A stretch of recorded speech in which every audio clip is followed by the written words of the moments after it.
भाई ने सवाल किया कि सूरह नाज़िमात में हमने पढ़ा है कि फ़रिश्ते रूह लेके आसमानों की तरफ जाते हैं, तो कब्र में जो सवाल होता है, मुनकर नकीर आते हैं, तो कब्र में फिर जो बॉडी है वो तो रूह के बग़ैर हो गई, क्योंकि रूह तो आसमानों की तरफ गई है, तो वो क्या है, वो किससे सवाल होता है, वो तो फिर सिर्फ मुर्दा जिस्म है।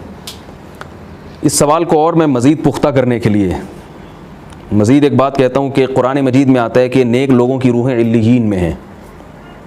तो यहाँ भी एक सवाल होता है कि इल्लियीन तो आसमानों में है, वो मकाम है।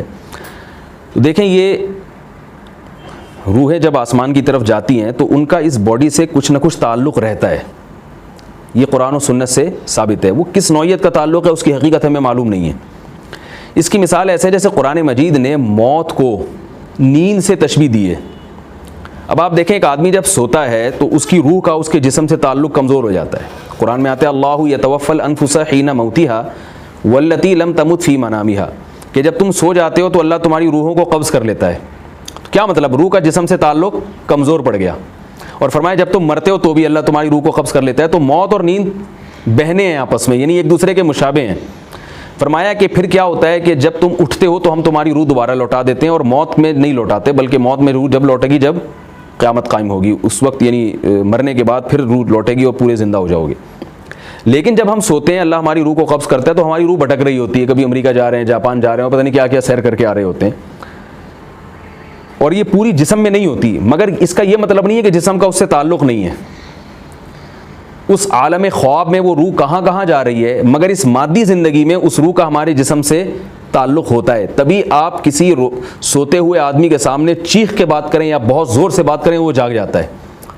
इसीलिए जागता है ना कि उसकी रूह बिल्कुल ख़त्म नहीं हुई थी, बल्कि उसका थोड़ा सा कनेक्शन था इससे। तो मौत के वक्त भी ये कनेक्शन कुछ ना कुछ बाकी रहता है। मुर्दे के किसी भी जिस्म के जुज़ के साथ इस रूह का ताल्लुक़ बाकी होता है, और बरज़ख में वो आसमानों की सैर भी कर रही होती है।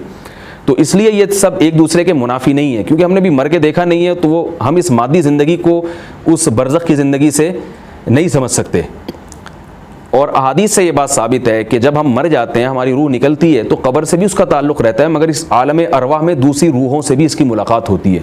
ऐसे बहुत सारे वाक़यात हैं सहाबा कराम के कि मौत के वक्त वो खुशी से रो रहे हैं।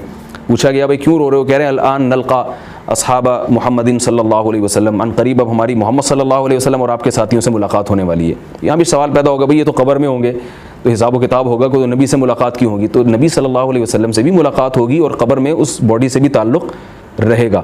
बिल्कुल ऐसे जैसे ख्वाब में हम किसी से भी मिल सकते हैं, लेकिन उसके बावजूद इसी बिस्तर वाले जिस्म से भी हमारी रूह का ताल्लुक़ रहता है। वहाँ आलम ख्वाब में मुलाकातें भी हो रही हैं, और इस बिस्तर पे जो हमारा जिस्म और हमारी जो बॉडी पड़ी हुई है, उससे भी हमारा कनेक्शन उस रूह का किसी न किसी दर्जे में कायम रहता है। तो ये रहता है कायम कब्र में। उसी कनेक्शन के कायम होने की वजह से हमें अज़ाब भी महसूस हो सकता है और लज्जत भी महसूस हो सकती है।